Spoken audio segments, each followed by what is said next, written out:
infinity. I love you for infinity.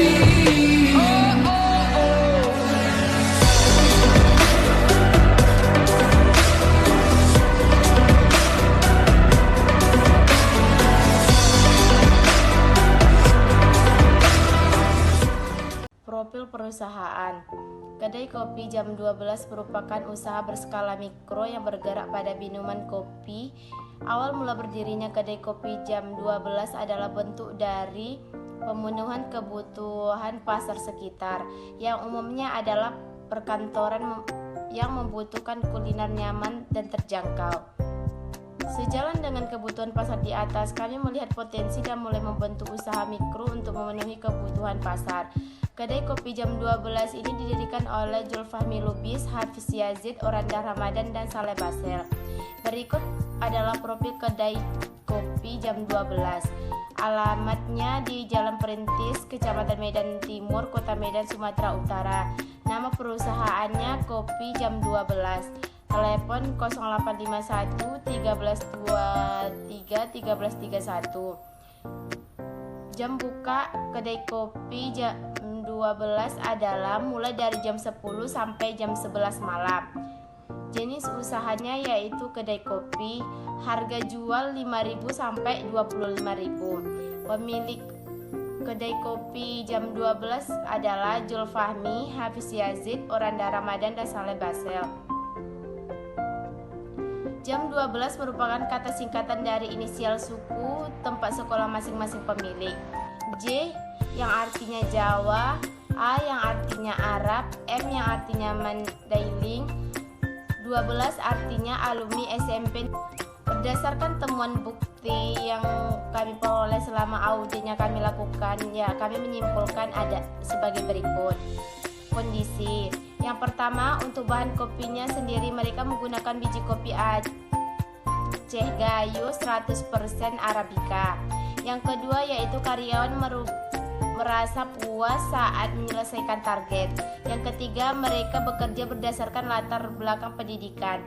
Yang keempat, gaji yang diterima sesuai dengan pekerja mereka. Yang kelima, karyawan senang saat melakukan pekerjaan mereka.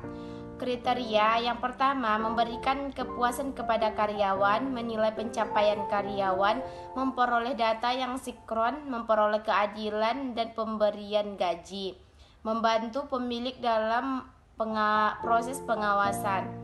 Penyebab yang pertama, mereka merasa bekerja di tempat yang tepat. Para karyawan mendapat gaji yang sesuai dengan pekerjaan mereka. Yang ketiga, mereka memperlakukan karyawannya secara sama dan tidak dibeda-bedakan. Yang keempat, pemilik juga tidak lepas tangan ketika timbul masalah. Yang kelima, komunikasi antara atasan dan sesama karyawan sangat dijaga.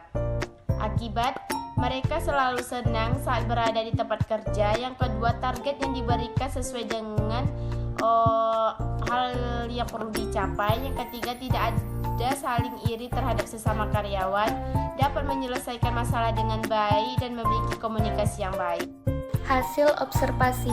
Hasil audit yang dilakukan menemukan beberapa kelemahan yang harus menjadi perhatian manajemen di masa yang akan datang.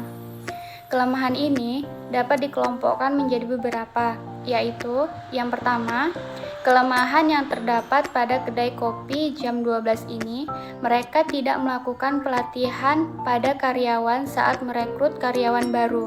Yang kedua, lokasi atau tempat yang kurang luas sehingga kurang efektif. Yang ketiga, kelemahan yang terjadi pada program perencanaan pelatihan yang tidak terstruktur dan dipersiapkan dengan baik. Yang keempat, kelemahan yang terjadi pada saat dilakukannya proses pelatihan karyawan atas mesin baru.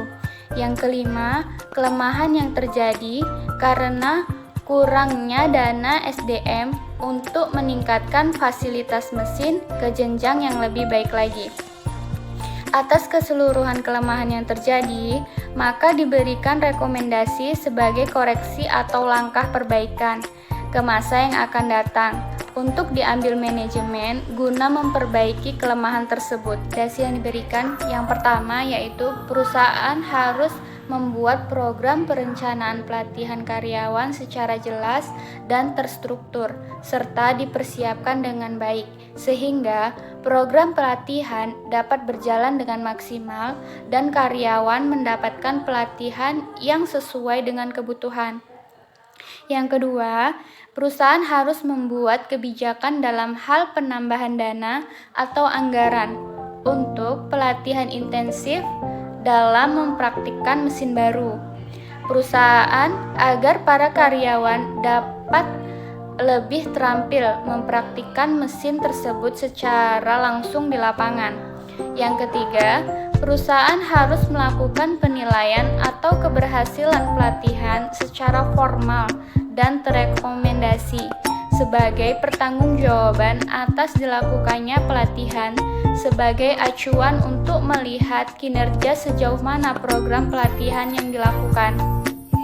Yang keempat, manajemen SDM harus membuat jadwal program pelatihan karyawan secara khusus serta harus sesuai dengan materi dan metode pelatihan agar karyawan dapat lebih terampil ketika mempraktikkan apa yang telah dilihat. Kesimpulan untuk keputusan untuk melakukan perbaikan atas kelemahan ini sepenuhnya ada pada manajemen. Tetapi, jika kelemahan ini tidak segera diperbaiki, maka khawatir terjadi akibat yang lebih buruk pada program pelatihan karyawan di masa yang akan datang. Untuk ruang lingkup audit sesuai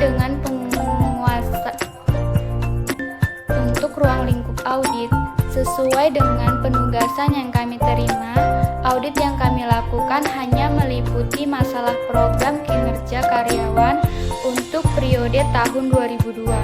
Audit kami mencakup kepuasan kinerja karyawan atas kecukupan sistem penilaian kepuasan kinerja karyawan, aktivitas kepuasan kinerja karyawan, dan penilaian atas kecukupan sistem pengendalian manajemen program pelatihan karyawan. Kurangnya pelatihan karyawan dan berdampak kepada kinerja karyawan personalia yang bertugas dalam program kinerja karyawan dan aktivitas program kepuasan kinerja karyawan itu sendiri.